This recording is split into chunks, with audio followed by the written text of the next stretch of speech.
Ahmedabad airport પરથી ગાંજો ઝડપાયો છે। મહિલા મુસાફર પાસેથી 6.5 કિલો ગાંજો જપ્ત કરવામાં આવ્યો।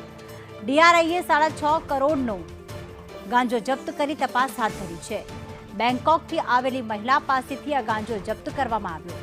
છેલ્લા 2 મહિનામાં એરપોર્ટ પરથી 200 કરોડનો ગાંજો જપ્ત કરાયો છે। પ્રતિક અમારી સાથે જોડાઈ ગયા છે। પ્રતિક, મહિલા ગાંજો કઈ રીતે લાવી હતી અને બાતમી કઈ રીતે મળી ડીઆરઆઈને કે આજ મહિલા પાસે ગાંજો છે?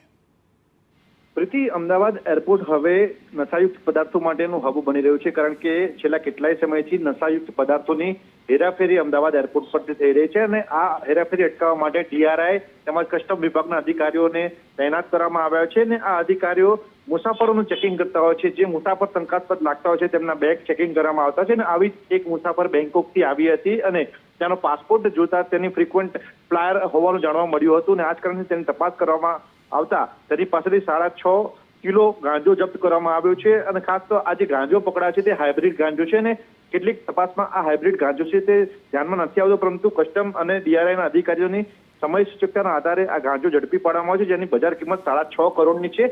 અને આ જો ગાંજાની વાત કરવામાં આવે તો છેલ્લા 2 મહિનામાં લગભગ 200 કરોડનો ગાંજો અમદાવાદ એરપોર્ટ પરથી ઝડપી પાડવામાં આવ્યો છે, જેના પરથી લાગી રહ્યું છે કે અમદાવાદ એરપોર્ટ હવે ગાંજો તેમજ નશાયુક્ત પદાર્થોની દાણચોરી માટેનું હબ બની રહ્યું છે।